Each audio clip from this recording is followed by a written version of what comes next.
Faut-il encore investir dans un diamant en 2026? Alors que les diamants de synthèse envahissent le marché et que les prix du diamant naturel chutent, une question s'impose. Le diamant est-il toujours un investissement ou est-il en train de perdre toute sa valeur? Une découverte spectaculaire en Afrique du Sud pourrait bien changer la donne. On vous explique. Le marché du diamant traverse une véritable révolution technologique. Aujourd'hui, aux États-Unis, près d'une bague de fiançailles sur 2 contient un diamant de synthèse. Lors d'un salon professionnel à Hong Kong, une publicité résumait brutalement la situation. Le diamant est gratuit. Vous payez seulement l'or et la monture. Résultat, un diamant naturel d'1 carat valait environ 8 000 $ en 2007. Aujourd'hui, il se négocie autour de 5 000 $, soit une baisse de près de 40 PER 100.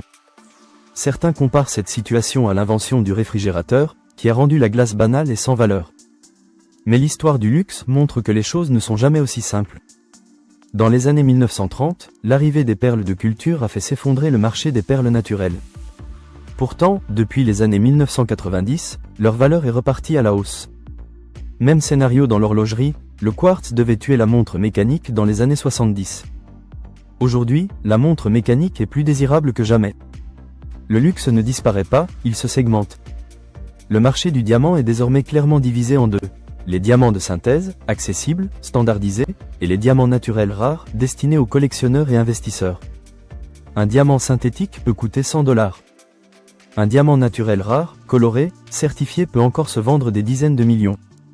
Mais même dans le haut de gamme, tout n'est pas garanti. En janvier dernier, une découverte majeure a ravivé l'intérêt du marché.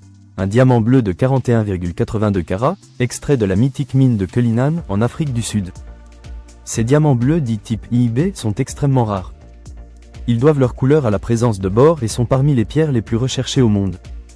Pour donner une idée, en 2015, un diamant bleu de Cullinan s'est vendu 48 millions de $, en 2022, un autre a atteint 57,5 millions. Les experts anticipent même une hausse de 7 PER 100 des prix des diamants bleus en 2026, portés par les collectionneurs asiatiques et moyen-orientaux. Alors, faut-il investir dans un diamant en 2026? Oui, mais pas n'importe lequel. Les diamants incolores classiques subissent une forte pression. En revanche, les pierres rares, colorées, de provenance certifiée conservent et parfois augmentent leur valeur. Comme toujours en investissement, rareté, qualité et traçabilité, le diamant n'est plus un produit de masse. Il redevient ce qu'il a toujours été, un actif d'exception, réservé aux investisseurs avertis.